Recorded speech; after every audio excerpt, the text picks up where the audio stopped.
जलोदर रोग, किडनी रोग, कैंसर रोग, जो भी रोग है एडी से लेके चोटी तक सब के सब लीवर से संबंधित है।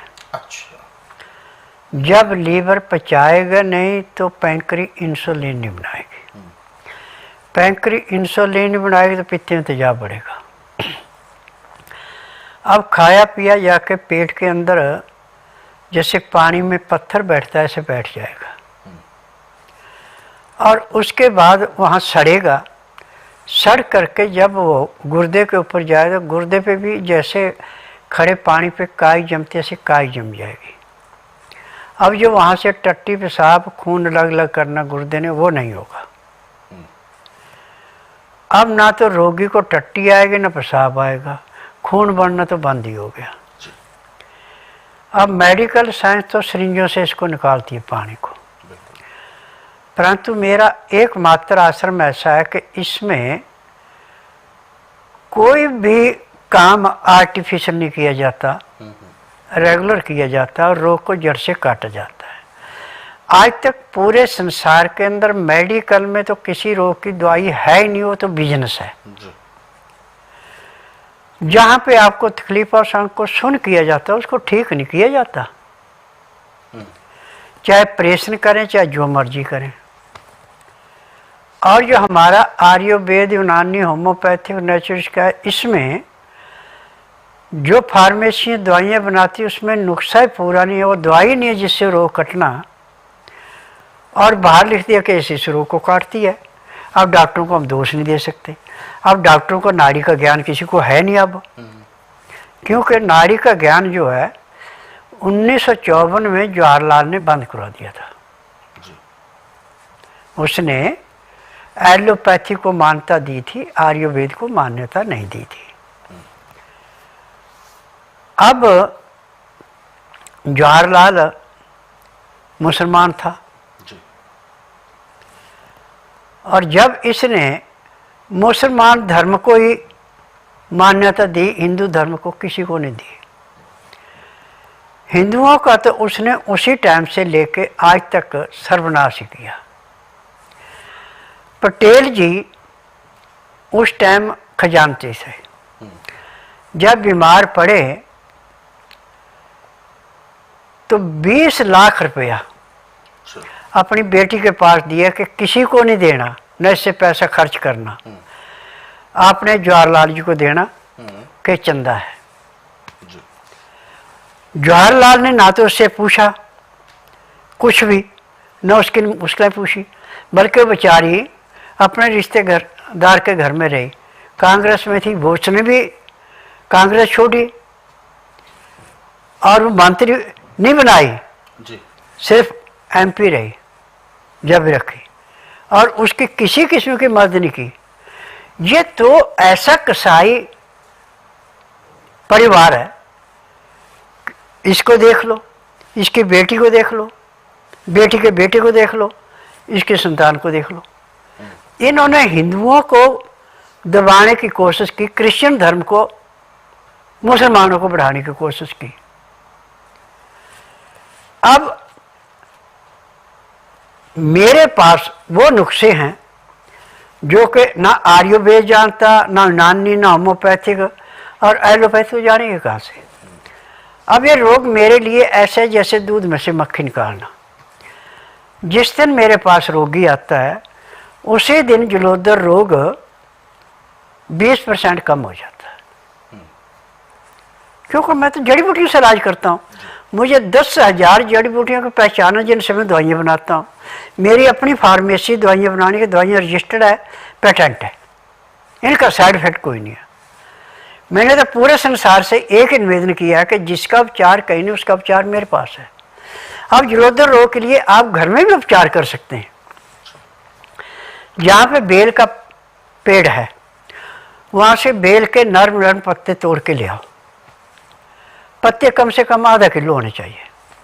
उनको धो करके और उनको पीस के चटनी बना के कपड़े में पानी निचोड़ करके उसका रस निकाल लो 50 ग्राम। 50 ग्राम में आप 2 ग्राम छोटी पीपल पीस के मिला दो।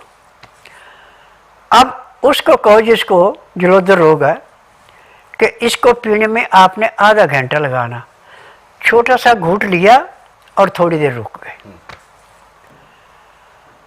उसके 2-4 घूंट पीने के बाद ही पेट में हल्कापन आना शुरू होगा और सबसे पहले उसको टट्टी और पेशाब खुलना शुरू हो जाएगा।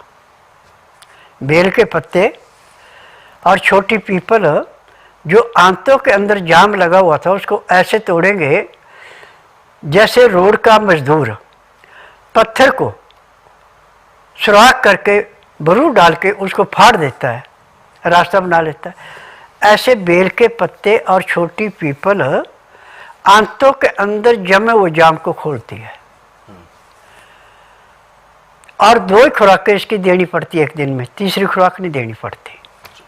एक खुराक सुबह देनी, एक शाम के टाइम देनी। और हफ्ते में जिसको तीसरे दिन या चौथे दिन पानी निकाला जाता था, उसका पहले दिन पानी निकलना शुरू हो गया। पेशाब भी खुल के आएगा, पहले तो पेशाब लाल रंग का आएगा, फिर आस्ता आस्ता बादामी रंग पे आ जाएगा और पखाने में बहुत चिकना काला बदबूदार पखाना निकलेगा।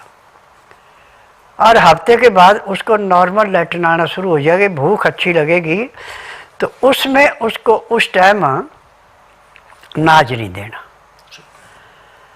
अब आपके पास यदि बेल का पेड़ नज़दीक है तो उसमें फल कच्चा या पक्का उसको ले आए। कच्चा तो पानी में उबाल के उसको तोड़ के अंदर का गुद्दा निकाल लें। उस गुद्दे के अंदर या तो सेला मिश्री या कुज्जा मिश्री मिला के शरबत बना के उसको पिला दें, उसकी भूख मिट गई, पेट भी अच्छा साफ होगा। यदि वे नहीं है तो दुकान से सूखी बेलगिरी ले आए, उसको कूट के उसका पाउडर बना लें। 10 ग्राम पाउडर को 1 गिलास गाय के दूध में या पानी में घोल के और उसमें शहद मिला के उसको पीने को दें, उसकी रोटी होगी, उसका जलोदर रोग खत्म हो गया। आज पूरे संसार के अंदर मैंने एक सबको चैलेंज कर रखा है कि जिस रोग का उपचार पूरे संसार में कहीं नहीं, रोग कोई भी है, बच्चा है, बूढ़ा है, जवान है, मर्द है, औरत है, उसका उपचार मेरे पास ऐसे है जैसे खेत में से गाजर मूली निकालना। और आज जो भी रोगी मेरे पास आता है, परहेज करता है, उसको 1 महीना दवाई खानी पड़ती है। जो परहेज नहीं करता उसको लंबी दवाई खानी पड़ती है, परंतु रोग जड़ से खत्म होता है, दवाइयाँ बंद होती हैं। मेरे आश्रम का सिस्टम नहीं है कि एक बार रोगी की दवाई स्टार्ट करा दी तो जब तक जिएगा तब तक खाएगा, जो मेडिकल करती है, वो काम नहीं है। मेरा काम इतना ही है कि जितनी देर तक रोग है दवाई दो, रोग समाप्त हो गया दवाई बंद कर दो। हफ्ते के बाद 20 ग्राम बासमती के चावल, 30 ग्राम साबुत मूंग अच्छी तरह धो के मिट्टी के बर्तन में 2 लीटर पानी में उबालने, ढक्कन दे के धीमी आंच पे। जब वो 2 लीटर और 50 ग्राम बनाए तो इसमें हमारे पास सिर्फ आधा लीटर रहेगा, बाकी सूख जाएगा और जैसे सूप होता है ऐसे पीने के लिए बन जाएगा। तो उसको नीचे उतार लें और इतने में 2 गिलास पानी उबाल के रख लें। उबाली आने के बाद उस शीशे के गिलासों में डालना पानी, पानी भी मिट्टी के बर्तन में उबालना और उस पानी के अंदर लहसुन, प्याज, अदरक का रस 1-1 चम्मच दोनों गिलासों में डाल दें। जब उसका टेम्परेचर इतना रह जाए कि उंगली बर्दाश्त कर सकती है तभी निकाल के तभी डालना ताज़ा था। इन्हें के निकाल के रख लिया, उसकी गैस उड़ गई तो उस पर फायदा कोई नहीं है। और जो उसका कचरा बचा जो आपने खाना बनाया उसी के अंदर डाल दें। अब इसमें से सूप जैसा पीने का तो 4-5 घूंट आपने सूप के पिए, फिर 2 घूंट पानी पिया। और यदि सूप से गाढ़ा बन गया है, गाढ़ा हो गया थोड़ा, तो 2-4 ग्राही खाना खाया, 2 घूंट पानी पिया। पानी पीने में, खाना खाने में आपने पूरा 1 घंटा लगाना है। उसके बाद दातन कूड़ा करके 5 मिनट के लिए वज्रासन बैठना। फिर वज्रासन से उठ के कम से कम 20 मिनट से 25 मिनट तक आपने थोड़ी सैर करनी। फिर आधे घंटे के लिए सब आसन लेट जाना। 5 मिनट के लिए बाईं साइड करवट लेनी, 3 मिनट के लिए दाईं साइड करवट लेनी। अब आपका खाना पच गया। अब आप उसके बाद शरीर में इतनी चुस्ती आएगी जैसे आप 8 घंटे की निद्रा पूरी करके उठे। परंतु आपने अब 1 हफ्ता काम नहीं करना। अब उसके बाद आप घूमें फिरें, जो मर्जी करें। अब जो आपका पहले बोलने को मन नहीं करता, अब बोलने को मन करेगा।